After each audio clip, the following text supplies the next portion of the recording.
Good morning, good afternoon, good evening sa buong mundo. Ang video ko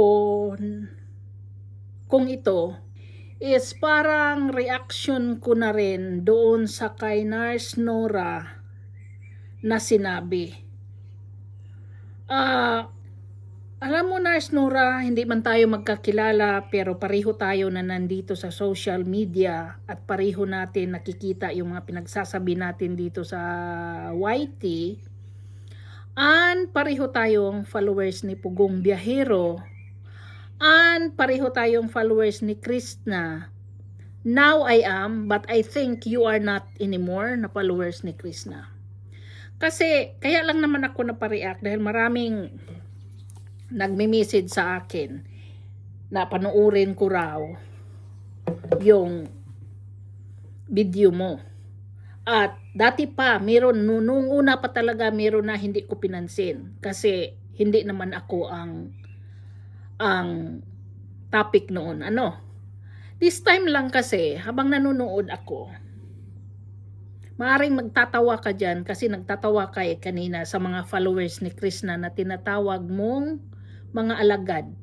Madam, akala ko ba dahil nurse ka, magaling kayo sa psychology kasi sabi mo pinag-aaralan ninyo ang psychology, di ba?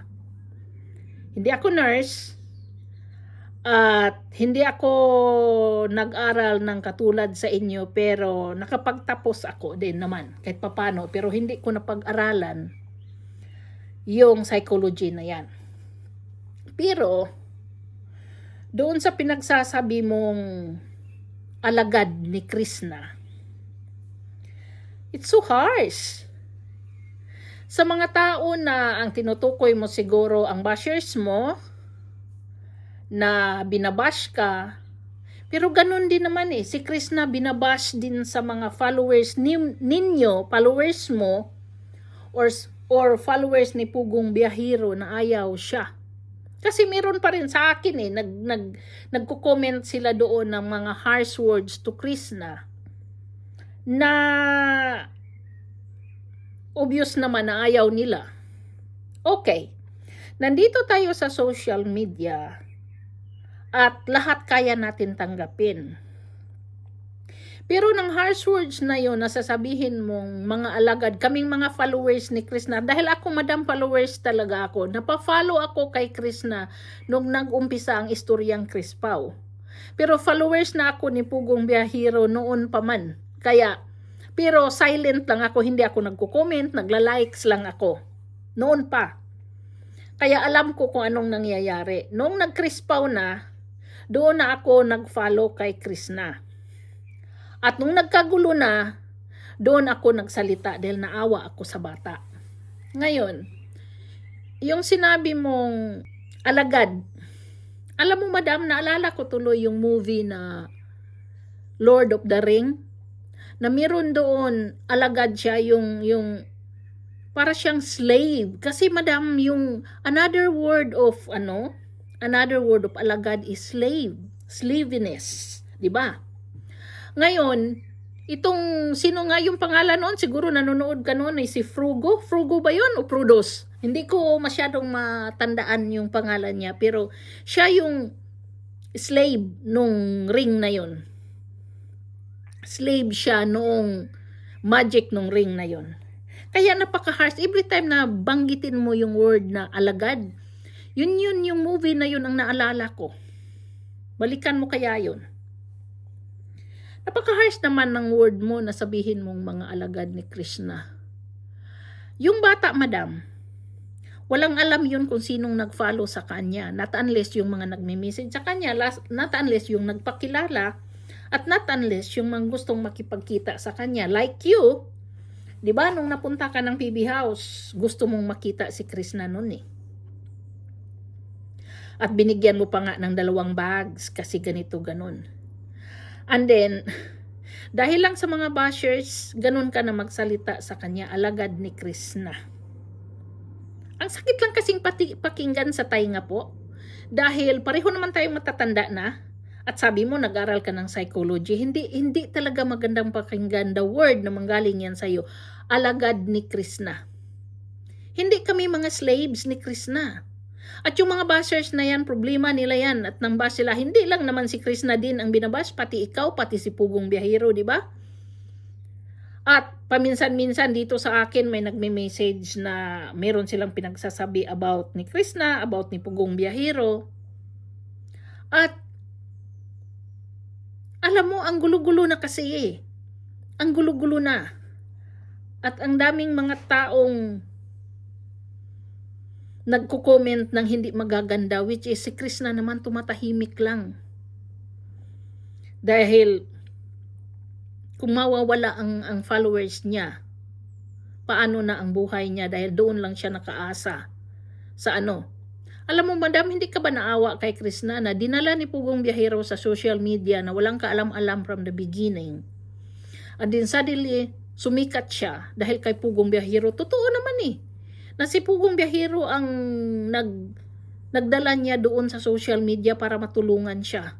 Pero siguro naman, hindi ina-expect ni Pugong Biyahero na sisikat si Krishna. Hindi rin in-expect ni Pugong Biyahero na magkaroon ng gulo o mga comments, mga bashing. At kung yung sa mga pangyayari naman, pareho naman tayong walang pakialam doon eh, to be honest. Kasi sa kanila naman yun personal na problema. Kaya palagi kong sinasabi, personal nila yun, hindi natin panghimasukan. Pero alam ko na ang sinasabi mong mga alagad yung mga bashers. Pero yung sabihin mo na followers ni Krishna ay alagad ni Krishna, isa ako madam, na followers ni Krishna pero hindi ako alagad niya. Nagre-react ako dito kung anong nakikita ko sa mga vlogs niya at ganun din kay Pugong Biyahero. Dahil mula nung nagkagulo na nahimik si Krishna, wala man lang nagtanggol. Kaya doon ko siya pinagtanggol in a way na pinaintindi ko kung anong pangyayari sa aming mga Bisaya. Kung paano ganito kami, ganyan kami.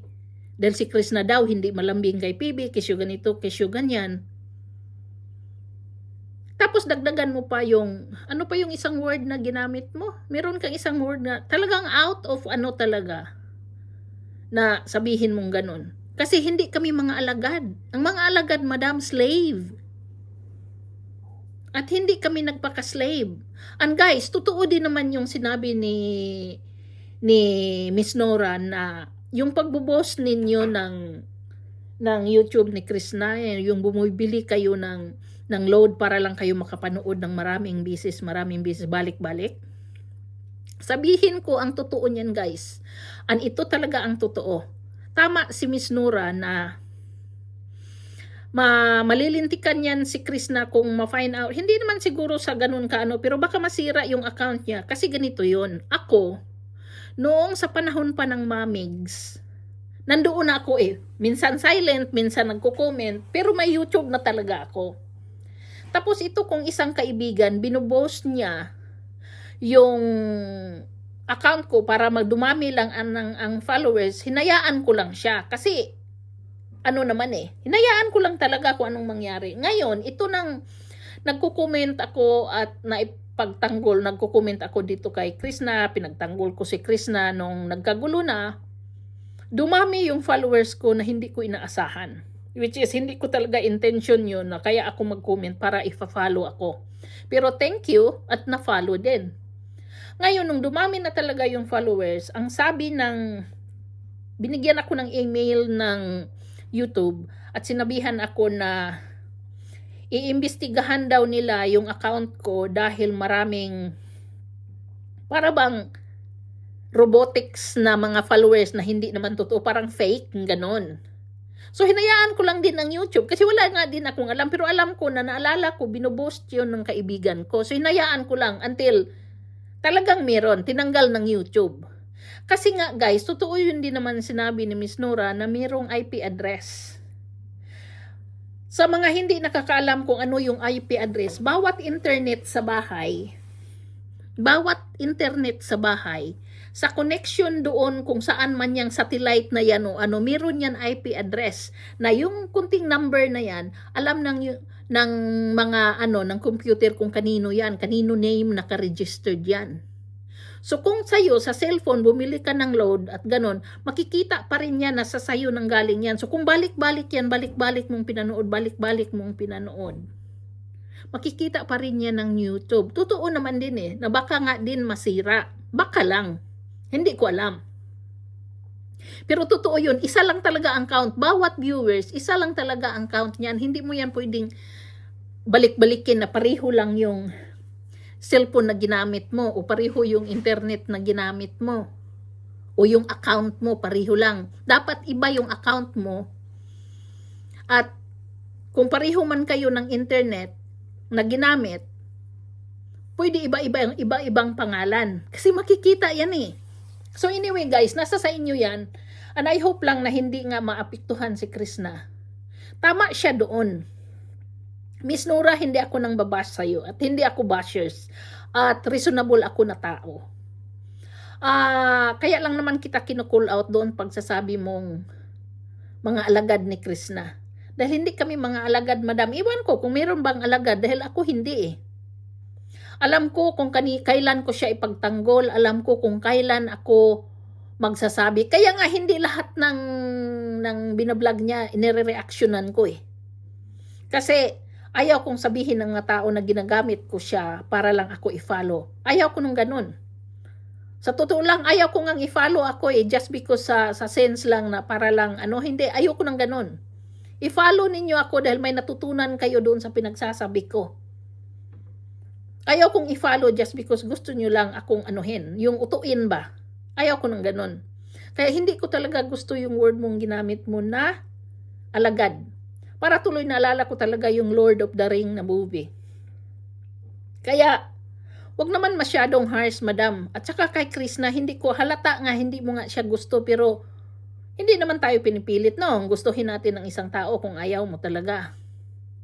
Pero wag mo naman pagsalitaan ng mga harsh words yung kung ano-ano pa dahil sabi mo nga, mapiktuhan si Krishna at ang isa pa dyan, wala kasi siyang wala talagang sinabi si Krishna ever since hindi nga kumibo Yun nga, kaya ako napagtanggol sa kanya dahil hindi nga kumibo.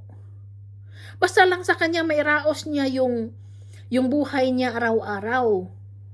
Yung matulungan niya yung pamilya niya. Wala siyang ibang inaatupag na isipin kundi ang pamilya niya. Hindi ka ba naawa doon?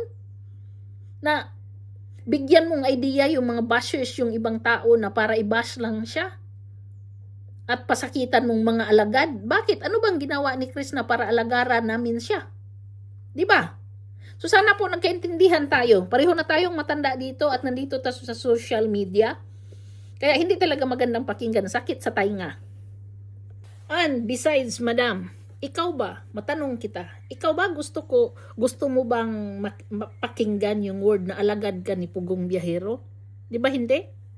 Kasi ang sagwa pakinggan talaga Alagad ni Pugong Biyahero, alagad ni Krishna. Ang sagwa talaga, madam, pakinggan. Kaya sa profesyon na naabot mo, nag-study ka ng psychology, sana this time you stop saying that dahil talagang sakit sa tainga. Hindi maganda.